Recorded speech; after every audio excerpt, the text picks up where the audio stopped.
to a brother that I know of who unfortunately he's not like he doesn't like he stopped praying and all that, and he started to have some doubts about Islam. Mm. And he told me like a question about like which I didn't like, I had no idea how to answer. He told me that if Allah, like, so Allah is the best of planners, and he knows if you're going to go to Jahannam or Jannah in the end, and he knows if you do go to Jannah or if you do go to Jahannam, or what's the reason for that. And he said that if, and also we know that Allah wants you to go to Jannah, of course.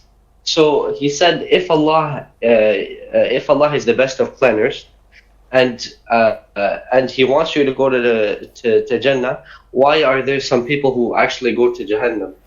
طيب يا صهيب, So yeah, that was. you know what happens? Are you a student or you're working currently? What do you do? No, I'm not. I'm a student. You're a student. And what is your major? What are you studying? Well, no, I'm just done high school, and I'm gonna start like university in Excellent. September. In high school, when you walk into the classroom, unfortunately you came late for a reason or another, and the teacher was solving a problem in math or in chemistry, and the equation, he has adjusted the equation and everything. Then you walked in and he said, what is this? I don't understand. How did you do that? And this is confusing. Of course it is confusing, because he didn't attend from the beginning of the class. He didn't even ask what was the beginning.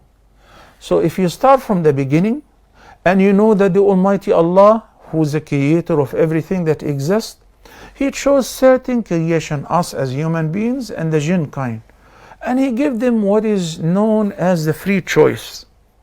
So it is the matter of the free choice. Some people like to call it the free will, to do good or to do bad, to believe or to disbelieve. And He promised and He warned.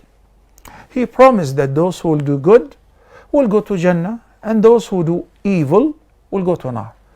So the first question we may ask ourselves, do I know what am I going to? No, I don't.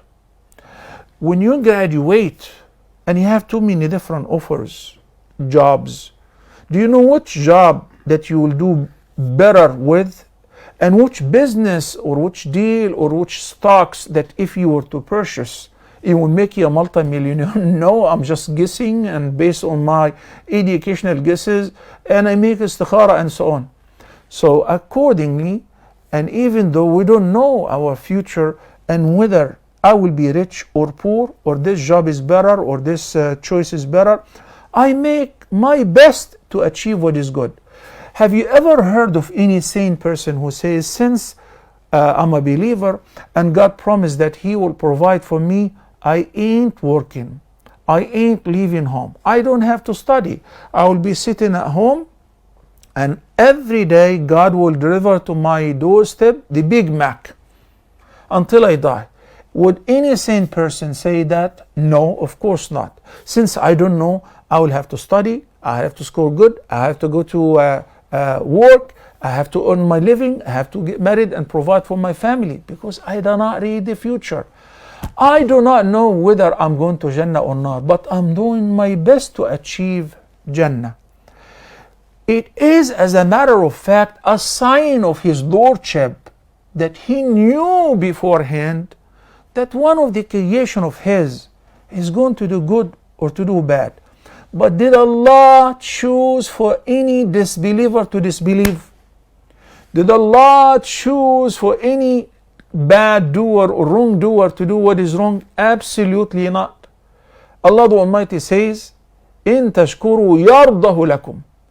If you are grateful, He is pleased with that.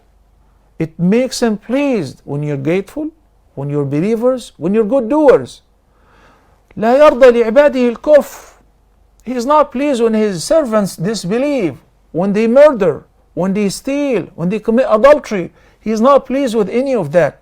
Not only that, He put some red signs, says don't go near it. So He gave you already the choice, but He gave you the warning.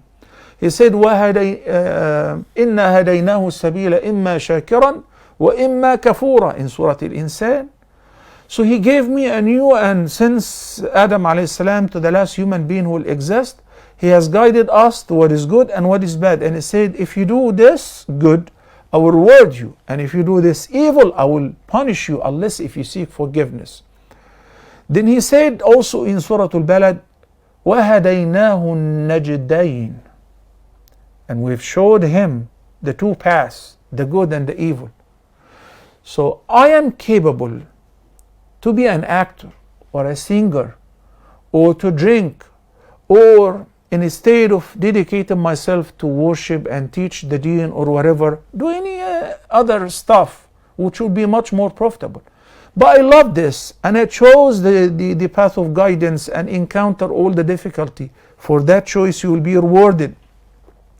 Another person with his free choice and your friend or your colleague is a proof to that. Did Allah the Almighty force him to believe? No. When he decided to stop praying, did he break his neck and say, you have to pray? No, he didn't. Rather, he said, فَمَنْ شَاءَ فَلْيُؤْمِنْ وَمَنْ شَاءَ فَلْيَكْفُرْ. But this choice comes with consequences. Either reward, if you do good, or punishment, if you disbelieve and you wrong yourself. So, where you read or you think, and how you think, anyone can think that Allah is the one who wanted me to be a disbeliever.